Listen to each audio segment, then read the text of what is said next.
Hi, this is Catherine. This is Taking Tea with Catherine. This is Rose Lemonade from Taylor's of Harrogate. I've had it multiple times. It's good, but we both were in the mood for it today. And you might know Bonnie. I'm Catherine's sister. Yes. Visiting from Chicago. My sister, visiting from Chicago. And I've had her on this channel a few times, and it's been a little while, so I thought we'd, now that we're together, we'll do a little video.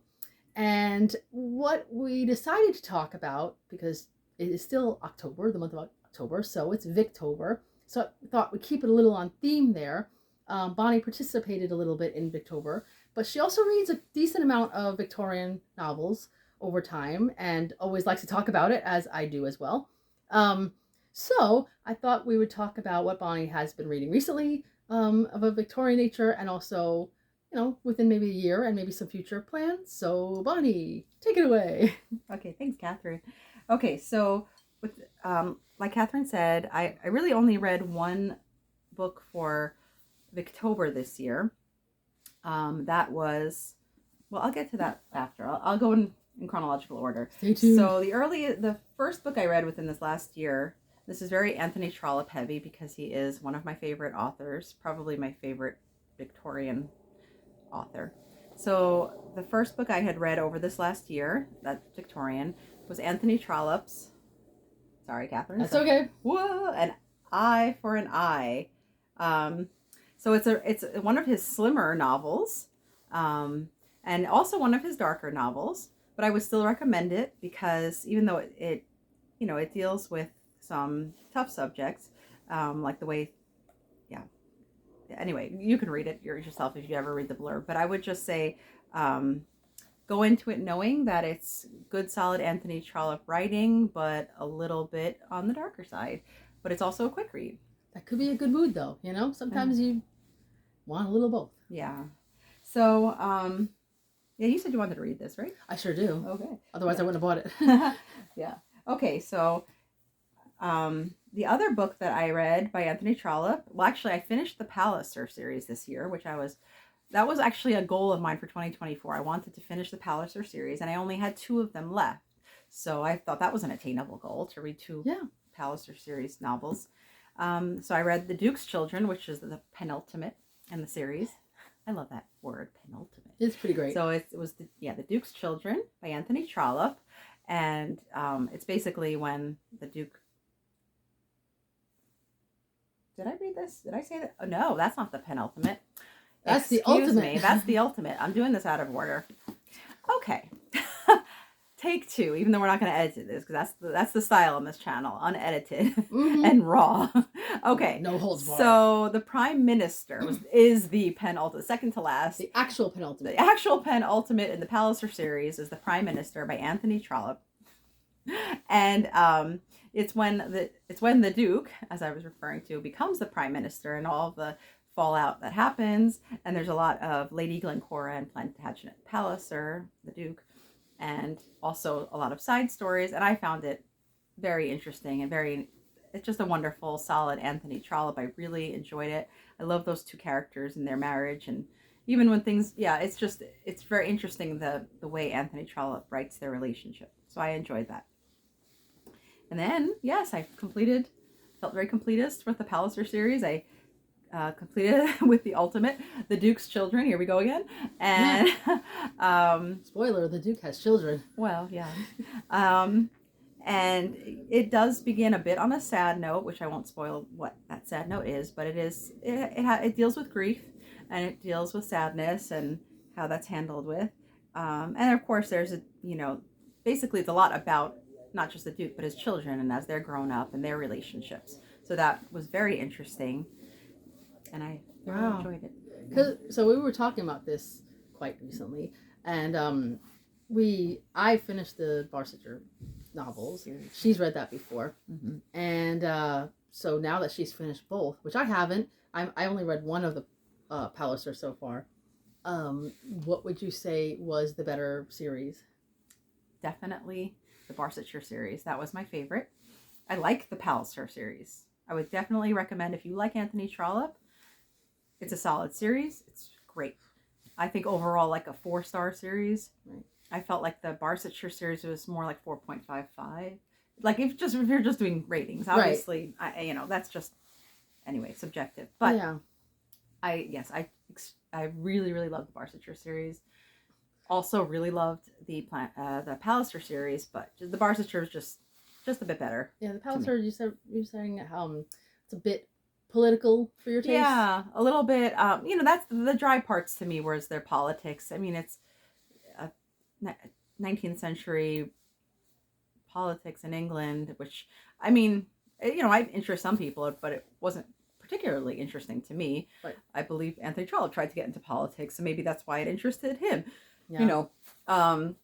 But yeah, overall, and all the storylines I liked a lot. Yeah. Those were great. And anyway, so yeah, I would definitely recommend for everyone. And like I said, this very Trollope heavy because I love Anthony Trollope, like I mentioned, and Catherine and I were discussing how there's a lack, or at least it seems on BookTube, of any type of book. What do you call these when you read like Victober, like a challenge or a readathon? Readathon, yes. There's no readathons for Trollope. Just Anthony Trollope. Right. Like there are people who have a goal of reading Trollope, throughout a year, or they may do a buddy read, group discussion of a Trollope book. So Trollope is not featured on BookTube, of course. But the way we have certain very popular authors may devote a month to them, which is great. So I've done those and I've enjoyed them. But Anthony Trollope has more love, and he's prolific. Yeah. He wrote so many books. 47 novels. That's not bad. Right. So if you were just to devote a month to Anthony Trollope, you have so much to choose from. Yeah. And we were discussing that if you wanted another. Catherine at this time doesn't have the energy to host a readathon. Not by so myself. If there's anyone out there in BookTube, we would love it. If you just put a bug in someone's ear that if you'd like to start an Anthony Trollope readathon, month-long readathon, that would be great. We would join in. I would big time join in. It would be so great because besides Anthony Trollope's 47 novels, there's Anthony Trollope adjacent with Angela Thirkell. Yeah. Because she wrote a whole series. I think it's over 20 books, maybe 30. And I read quite a few of them. It's set in Barsetshire. It's her, Angela Thirkell series. Those are great too. And they're in the 20th century. And then you have Joanna Trollope. Catherine says she's related. I didn't know that. Apparently, yeah. And I've heard of her, through reading Victorian magazine for some reason. She used to be featured there a lot. But I've never read anything by her. That might be a little bit of a stretch, but, if you wanted to diversify the month, I don't know. Right, yeah. Sometimes there's different challenges. But even just Anthony Trollope novels alone would give you plenty of reading material. And but anyway, it's just a thought. Yeah, and there's a decent amount of adaptations. Not enough. But there are some adaptations. There's a few, yeah. So if you wanted to throw that in. Anyway, I would love to host that myself, but I could not single-handedly host anything right now. I'm sorry. I don't want to be like, no, but it's enough for me to just make my videos here and there. Well, we're glad when you come. I've come on YouTube. We're glad to see you on YouTube. So well, thank you. I'm glad to see you on YouTube too. Thank you. Anyway. It's fun to be a guest. Okay. Anyway. So and then as far as for the current month, the October 2024, Victober 2024, I only read one Victorian novel, and that's usually what I do personally. That's just how I roll. I read Victorian novels all throughout the year, and I will also read one in October. And I wasn't sure. I was between, my choices for the year were between Daniel Deronda, because I really wanted to read that forever, and The Woman in White, another novel I wanted to read forever. But because there was the kind of commemorating Jennifer Brooks and her love of The Woman in White, I figured I'm going to read The Woman in White in memory of her. She loved all of Wilkie Collins. She was like that was her favorite Victorian novelist. Yeah. And even though I think we both like Wilkie Collins books, she really did. So I thought that was a very appropriate. Yes. Thing. Yeah. So I was glad I read The Woman in White. I personally think it's my favorite Wilkie Collins so far. I've only read 3 of his books, but I believe it's one of his best known for a reason. It's well paced. It's very interesting. I did pretty much know the story because years ago, Catherine and I saw the West End play in London of The Woman in White. And then more recently, I watched the BBC miniseries, and that was also very good. But it had been a few years even since I'd seen the miniseries, so I actually couldn't remember all of the plot. I basically knew most of it, but so it was fun reading it. I feel like The Woman in White is well paced. I think I said well paced, and it's to me all Victorian novels are a little slower than Right. maybe more modern or contemporary novels, but that's kind of the joy of Victorian novels. You live in the world for a longer time, and Yeah. it's fun. So I would definitely recommend The Woman in White. It's my I've other than The Woman in White, I have read The Moonstone, which I enjoyed as well, but I did like The Woman in White better.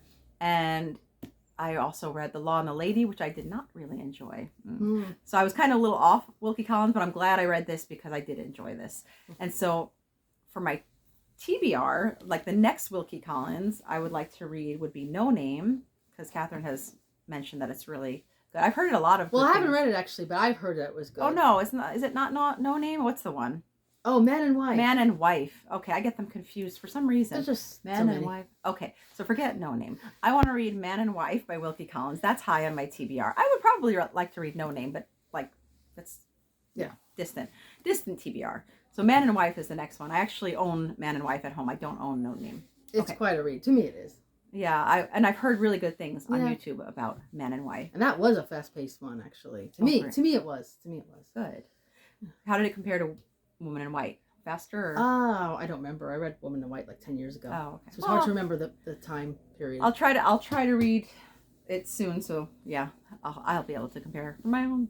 Yeah. Anyway, and then Daniel Deronda is the next George Eliot I would like to read, because I've only read Middlemarch and Adam Bede by George Eliot. Right. I really like them both. You were the one who suggested Middlemarch to me. I was glad you did. I liked Middlemarch. I would like to reread it again. Yeah. Someday. Yeah. And Adam Bede was great. You know, it had some very sad moments, but it was just, it was great. I loved it. Yeah. And then, of course, I would like to read another Trollope soon. I'm not sure exactly which, because I pretty much almost every Trollope I pick up I enjoy. So I have many at home. So that's high on my Victorian literature TBR. Excellent. And the only other book, which I can never remember, that I have a book out of the library, so that's got to, I kind of always prioritize if I have it out of the library because I don't own it. Is East Lynne by Henry Wood, because I heard good things about it. So it's out of, so hopefully that'll be one of my soon TBR to be read Victorian novels, because there's so many good Victorian novels. There's so many. I also want to read the Charlotte Mary Young, Heir of Redcliffe. That's high on my TBR. There's just so many. Yeah, but I plan to read that one soon, and there's just so much. Yeah. It's great. You never get, in my opinion, if you're into Victorian novels, you never get bored. Yeah, because by the time you're done, you could reread, and they're so complex and delicious. It's wonderful in a nice, usually slow way. Delicious like this tea. Yeah. Well, glad you like the tea as well. So I'm glad Bonnie could come and visit all of us in BookTube land. And thank you for having me again. Oh, any time. And I'd have her more if possible. And maybe that will happen one day. But until then, this is Catherine and Bonnie at Taking Tea with Catherine. Have a lovely tea and book-filled day. Bye.